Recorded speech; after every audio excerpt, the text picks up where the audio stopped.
Election రాగానే మనం ఆగమాగం కావద్దు. రౌతేందో రత్నమేందో ఆలోచించాలి. నీ పార్టీకి తెలంగాణ రాష్ట్ర సమితి అనుండే ఆ పేరు మార్చుకున్నావు.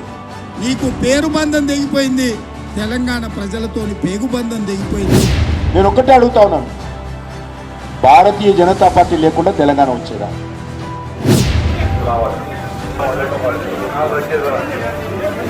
కారు గుర్తుకే, హస్తం గుర్తుకే.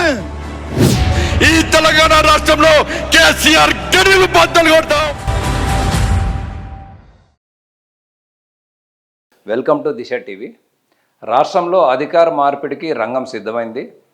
కొత్త ముఖ్యమంత్రిగా రేవంత్ రెడ్డి రేపు ఉదయం ఎల్బీ స్టేడియంలో 1:04 ప్రమాణ స్వీకారం చేయబోతున్నారు. తొలుత ఉదయం 10:30కి రాజ్భవన్లోనే చేయాలని అనుకున్నా, ఆ తర్వాత వేరు కారణాలతోటి మధ్యాహ్నానికి షిఫ్ట్ అయింది. ఈ కార్యక్రమానికి కాంగ్రెస్ అగ్రనేత సోనియా గాంధీ హాజరవుతున్నారు. అయితే ఇప్పుడున్నటువంటి వాతావరణ పరిస్థితులలో అంత పొద్దున్నే ఢిల్లీ నుంచి ఫ్లైట్లలో రావడం అనేది ఫాగ్ కారణంగా ఆలస్యం అవుతుంది కాబట్టి ఉదయం పెట్టాలనుకున్న ప్రోగ్రామ్ని మధ్యాహ్నానికి పోస్ట్పోన్ చేశారు.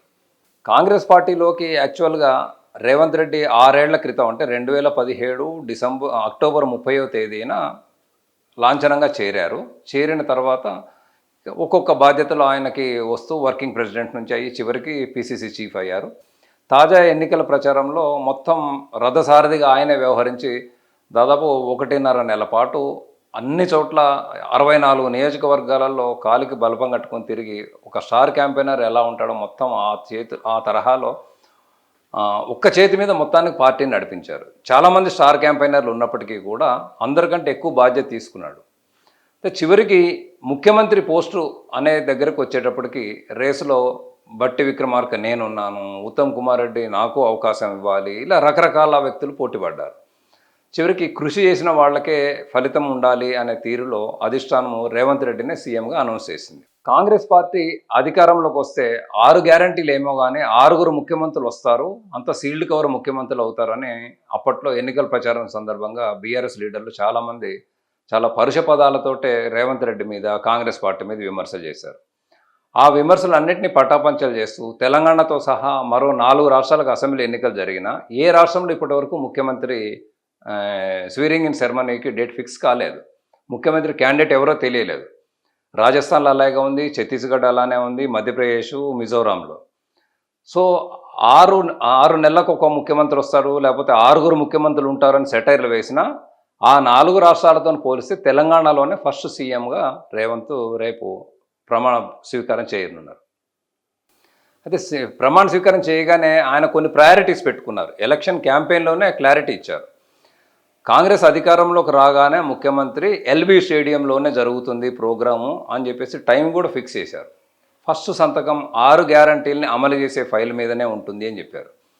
దానికి తగ్గట్టుగానే రేపు ప్రమాణ స్వీకారం చేయగానే మొట్టమొదటి సంతకం కూడా 6 గ్యారంటీస్కి అమలుకు సంబంధించిన ఫైల్ మీదనే చేయబోతున్నారు.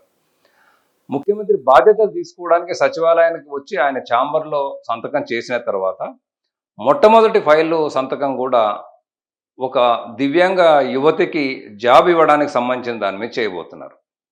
అక్టోబర్ 17వ తేదీన గాంధీ భవన్కి నాంపల్లి నియోజకవర్గానికి చెందిన రజని అనే ఒక మరుగుజ్జు యువతి వచ్చి, నా శారీరక వైకల్యం వల్లనే అటు ప్రభుత్వ ఉద్యోగం కానీ ప్రైవేటు ఉద్యోగం కానీ రావడం లేదు, కాబట్టి కాంగ్రెస్ ప్రభుత్వం వస్తే నాకేమన్నా జరుగుతుందా అని తన ఆవేదన వెళ్ళబుచ్చుకోవడానికి గాంధీ భవన్కి వచ్చినప్పుడు రేవంత్ రెడ్డి ఆ 6 గ్యారంటీస్లో ఫస్ట్ జాబ్ ఇచ్చేటటువంటి గ్యారంటీ కార్డు నీకు ఇస్తున్నాను అని సంతకం చేసి స్వయంగా ఆయనే ఆమె పేరు, మొబైల్ నెంబర్ అన్నీ రాసి కాంగ్రెస్ ప్రభుత్వం అధికారంలోకి రాగానే మొట్టమొదటి జాబ్ నీకే ఇస్తాను అని అక్టోబర్ 17వ తేదీన గాంధీ భవన్లో ప్రామిస్ చేశారు. ఆ ప్రామిస్ చేసిన దానికి తగినట్లుగానే రేపు సెక్రటేరియట్కి వచ్చి 6th ఫ్లోర్లో తన ఛాంబర్లో కూర్చొని బాధ్యతలు తీసుకోవాలని మొట్టమొదటి సంతకం కూడా ఆమెకు జాబ్ ఇవ్వడం మీదనే జరగబోతుంది. అంటే ఈ తెలంగాణ ఏర్పడిన తర్వాత 10 ఏళ్ల పాలన ప్రజలు చూసి కాంగ్రెస్ పార్టీకి పట్టం కట్టారు.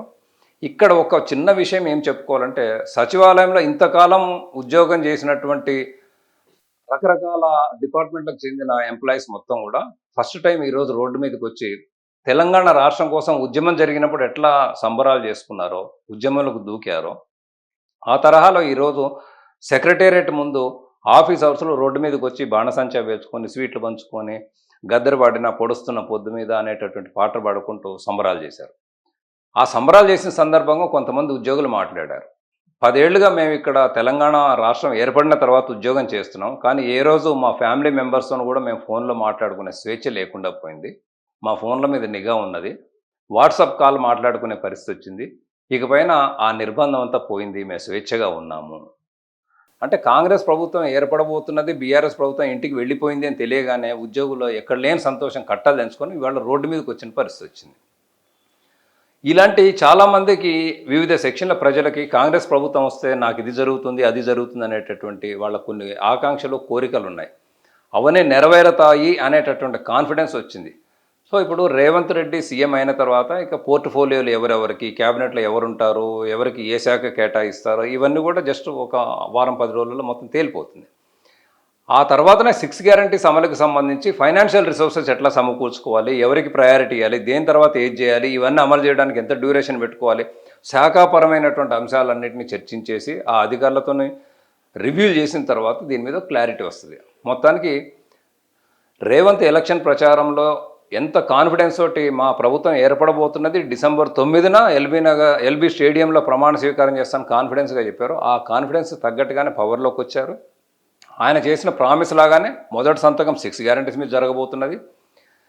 సెక్రటేరియట్లో సీఎం ఛాంబర్లో కూర్చున్న తర్వాత ఫస్ట్ జాబు నీకే ఇస్తానని రజనీకి ప్రామిస్ ఇచ్చారు కాబట్టి ఆమెకి ఇవ్వబోతున్నారు. కాబట్టి ఈ అధికార మార్పిడిలో ఈ 9.5 ఏళ్ల పాలన చూసిన దానికి రేపు కాంగ్రెస్లో చూడబోయే పాలనకి చాలా ట్రాన్స్ఫర్మేటివ్ చేంజెస్ ఉంటాయి అనేది ఎంప్లాయీస్లో కానీ వేరే సెక్షన్ ఆఫ్ పీపుల్స్లో కానీ ఒక రకమైనటువంటి ఆశలు ఆకాంక్షలు ఉన్నాయి.